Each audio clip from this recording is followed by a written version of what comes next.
여러분 안녕하세요, 텐타입니다. 오늘은 게임 방송이 아닌 도박에 대해서 말씀을 드리려고 합니다.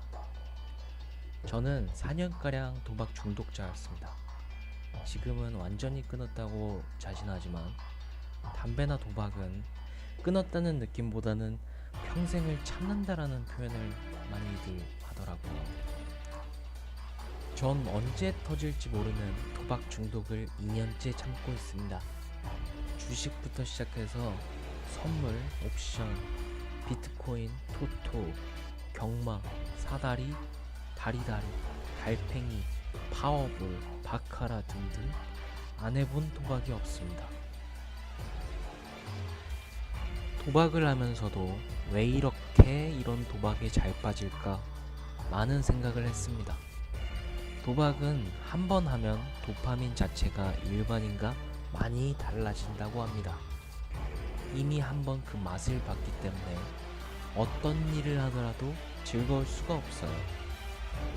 식욕, 성욕, 수면욕이 사라집니다. 오로지 도박욕뿐. 나중에는 돈을 따려는 목적 자체도 잃어버리게 됩니다. 그냥 베팅을 해야 살 수 있는 것처럼 숨쉬는 마냥 베팅을 합니다. 빠지는 과정은 이러합니다.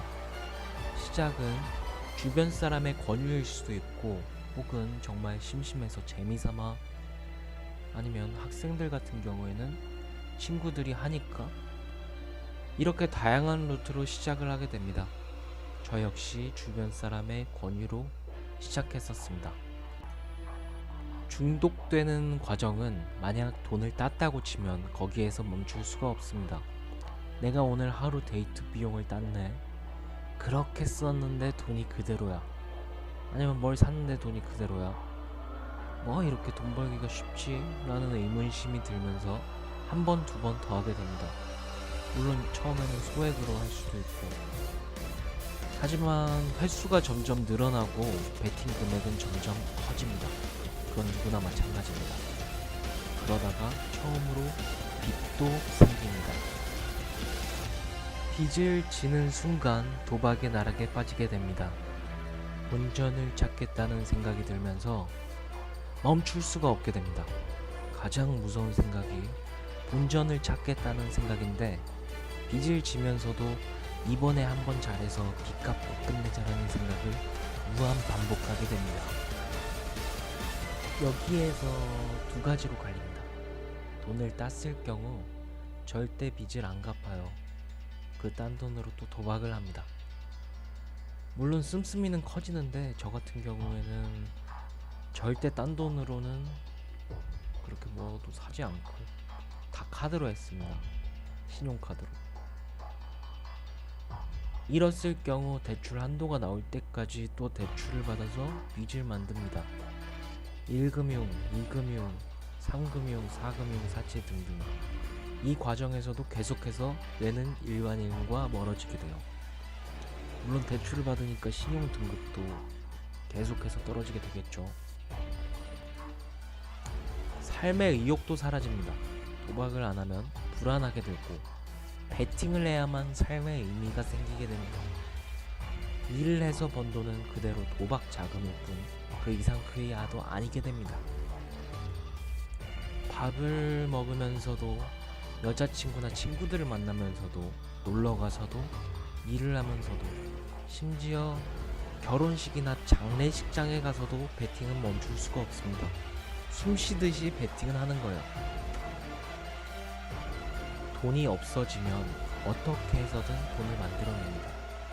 거짓말은 점점 늘게 되고요. 대출을 받다 막히면, 혹은 이자가 감당이 안 되고 더 이상 방법이 없을 때 한 번씩 오픈을 하게 됩니다. 내가 사실은, 이러면서 가족에게, 주변 사람들에게 돈을 빌리게 됩니다. 네, 이런 과정 속에서도 도파민의 분비는 막을 수 없습니다. 집에서 빚을 갚아줬다고 치면 거기에서 사실 끝내면 되거든요. 근데 이것을 마지막으로 단도해야지라고 생각을 하게 됩니다. 그래서 이것을 마지막으로 또 베팅하고, 따면 살고, 잃으면 그냥 죽어야지 라고 생각합니다. 하지만 변하지 않습니다. 단도하겠다는 말은 말뿐이었고 이르면 죽을 생각이었지만 죽을 용기는 없네요. 부모님이 빚 갚아준 지 하루밖에 안 됐는데 또다시 빚이 생겼습니다. 원래 있던 빚보다 더 많네요. 눈에선 눈물이 나고 숨이 쉬어지질 않습니다. 당장 죽을 것 같고 계속 담배만 몇 갑씩 피고 하지만 이런 와중에도 도파민의 분비는 막을 수 없이 계속 분비되고 있습니다.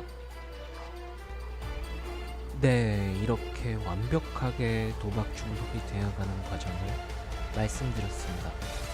다음 시간에는 단도박을 하는 과정을, 그러니까 제 경험을 하나하나씩 얘기해 드리겠습니다. 구독, 좋아요 한 번씩 부탁드립니다. 감사합니다.